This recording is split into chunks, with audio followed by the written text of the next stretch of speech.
Hello and welcome to this first revision PowerPoint on the Making of America module. The first section is all around what tensions arose as the USA grew between 1789 and 1838. In the painting below there you can see George Washington arriving in New York City in 1789. Cheering crowds have turned out to greet him as America's first president after America seceded from Great Britain and became its own independent nation. In the image you can predominantly see white people, however there are some Native Americans at the front of the picture, but the people who are missing from this are African Americans who overwhelmingly would have been slaves at this time. So these are our three groups, so the whole module is based around the changing lives and fortunes of these three groups in America over the 111 years that we study. So we have white settlers, people who travel to America, mostly from Europe. They're often landowners. The male ones are able to vote. They all live in the 13 colonies on the east coast of America, which you'll see on the map in a moment.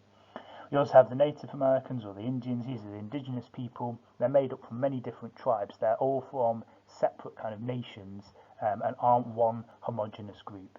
If they paid taxes, they were also able to vote. Finally, Black Americans, African Americans, almost all of these people are slaves who've been brought across as part of the transatlantic slave trade for the past 200 years. They are not free, they have no rights. So, when we start our module in 1789, when America, or just after America becomes an independent country, overwhelmingly people live in the red part of the map there on the right hand side. America is made up of 13 original colonies. Some of them are slightly bigger today, but they are the original 13 colonies that are there. America today has 50 different states that you can see on the map on the left. So over the period of which we study, there's a massive expansion of America across the continent. Okay, so this first question then is all around the tensions that grow and arise in these first years that we study. So importantly, America is a democracy, so people vote for their government. It's also a republic. There is no monarch now after breaking away from Britain. America is divided into states that I've just shown you and territories. The difference here is that territories are not yet big enough to have any voting rights. So people in those in those territories are not able to send representatives to Congress. They're also not able to vote in presidential elections. America is governed by the Constitution, a set of rules that all presidents and states and elected politicians must follow. The president is able to make laws, but has to work with Congress. Congress can block laws that the president tries to pass through. Each state is able to send 2 representatives to Congress.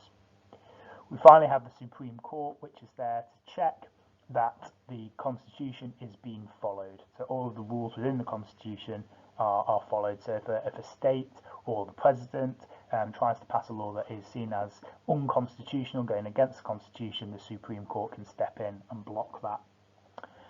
Should add that the Constitution can be amended, and indeed it is several times during our period of study to make changes to it. So as we just said, there's 13 original states, but during this first section of the course, we see rapid growth of America. And the kind of ways that this is done and achieved is through firstly wars against the Indians, so defeating them in war and taking land from them, particularly in the northwest of America.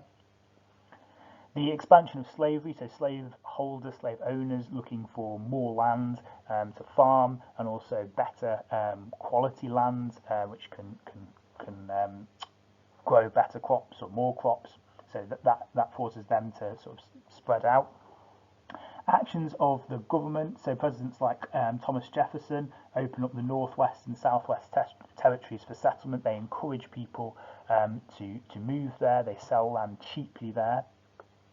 And finally, the Louisiana Purchase. This is the purchase of over 500 million acres of land from the French, and I'll show you this on a map in a second. This then leads to all kinds of different conflict amongst our different groups that we've talked about. First of all, between white Americans and the American Indians, land taken over by the US government during this time period was often already claimed by the American Indians. Thousands of Indians were forced to move further west to kind of escape this growing new nation. There's also conflict though between white settlers, particularly on a north-south divide. So northern business owners feared that slavery and the expansion of slavery was unfair competition for them, who have to pay wages to their workers. Northern states, remember, slavery is not allowed in northern states, it is in southern states. Many in the north also see slavery as morally wrong, as corrupt, as old-fashioned, outdated, and saw that the north was kind of like the more modern version of America. Southerners in turn felt that the north was trying to destroy their way of life, their rural kind of farming way of life, which was built on slavery. You also have abolitionists too, people campaigning for the end of slavery as well.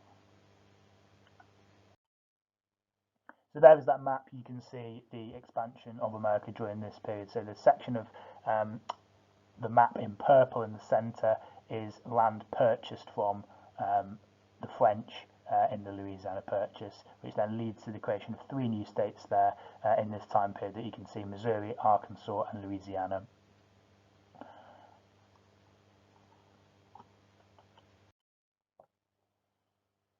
So the next thing to look at is how the South and the Southern states grew and kind of why they grew and the role of slavery in that. So crucially, we need to think about the importance of cotton. Cotton makes up 42% of all of America's exports, so it's a huge product for this country to sell and export. It's then used in the northern factories. So whilst the north isn't built on plantations and a kind of crop economy, it's factories and industrialized cities in the north that are using cotton to produce manufactured goods. So that is the link there between the north and the south. So why then ultimately does slavery expand? Well, firstly, we have the fact that there's new land available, as we've just discussed. So there is land for plantation owners to move to and purchase. The number of slaves naturally grows, obviously, as more and more people are brought, but also the more slaves that are in America, the more children that are born into slavery as well. The invention of the cotton gin in 1793 by Eli Whitney could separate cotton fibers much faster, around 50 times faster, which speeds up the process of producing cotton for sale. There's also increased international demand during this time period. Overseas markets are looking to purchase more cotton. We know from study lower down the school what's happening in Britain at this time with the Industrial Revolution and this kind of demand for these raw materials to manufacture goods. Banks are also willing to lend out money to plantation owners and slave owners in return for that being repaid with interest. Also, many of the presidents in these early years of America's history are from the South and are slave owners themselves too, so they encourage it as well. The slaves themselves, there's around 2 million of them. They obviously have no rights, they're not classed as citizens, not classed as people. This creates a big problem. Northerners in particular fear the growing power of the South and slave holders. These men become extremely powerful because of the amount of land they own, the amount of slaves they own, and also the amounts of money that they are making. Again, abolitionists speak out against this, campaigning for the end of slavery. The other crucial thing here, though, is around the balance of power. So people in the North fear that adding more states to America that are slave-owning states is going to lead to the South becoming more powerful than the North. So as a result, we get this law passed in 1820 called the Missouri Compromise. What this does is it draws a virtual line across the middle of the country. Any states created in the West which fell below this line could be slave states. Any above had to be free states.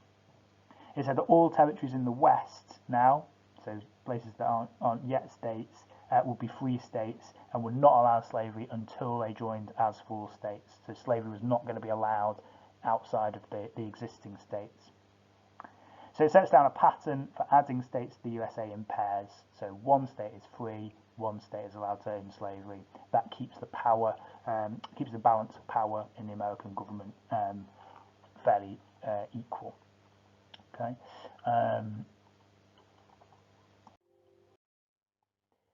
Again, the final thing we need to think about in this last bit of the first section is all around the removal of eastern tribes in America. So in the southeast of America, there are what become known as the 5 civilized tribes. These are tribes that basically try to adapt to kind of the white settlers' vision of America. Yeah, so they try and become, in inverted commas, Americans. Those 5 tribes are the Cherokee, the Chickasaw, the Choctaw, the Creek, and the Seminole. Some of them use the same political structures as the US, including having their own capital city, their own Congress, their own money and economy. The Cherokee in particular do this. They also set up churches and schools and even a newspaper. The other 4 tribes I mentioned do similar things. However, during the presidency of Andrew Jackson, something called the Indian Removal Act has passed. It's a law which promises money to tribes if they agree to relocate, if they agree to leave the land that they live on in the eastern part of America.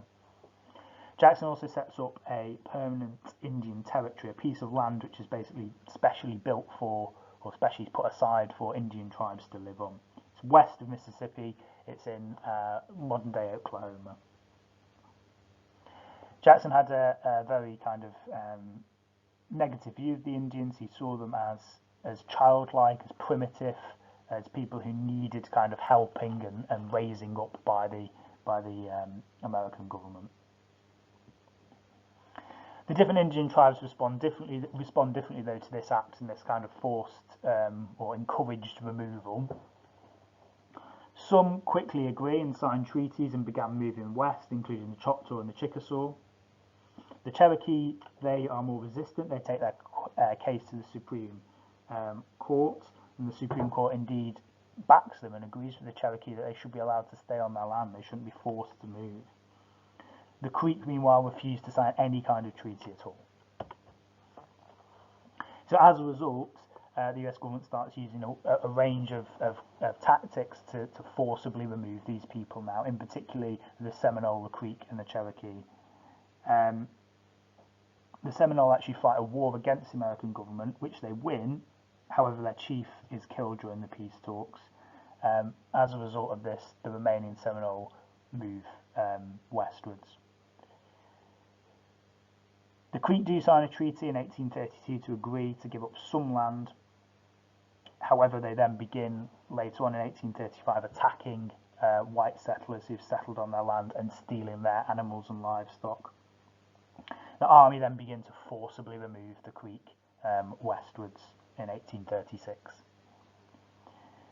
And finally, the Cherokee, well, as I've just said, the Supreme Court supported them in staying in the land that they were on. And very few actually moved. By 1838, only 2,000 had moved west. The Cherokee, though, are then start being forcibly removed by the U.S. Army. They were forced into sort of prison camps, concentration camps almost, and then were forced westwards on marches, which became known as the Trail of Tears, as many people died on that forced march westwards. Okay, so that's the end of the first section of the American module.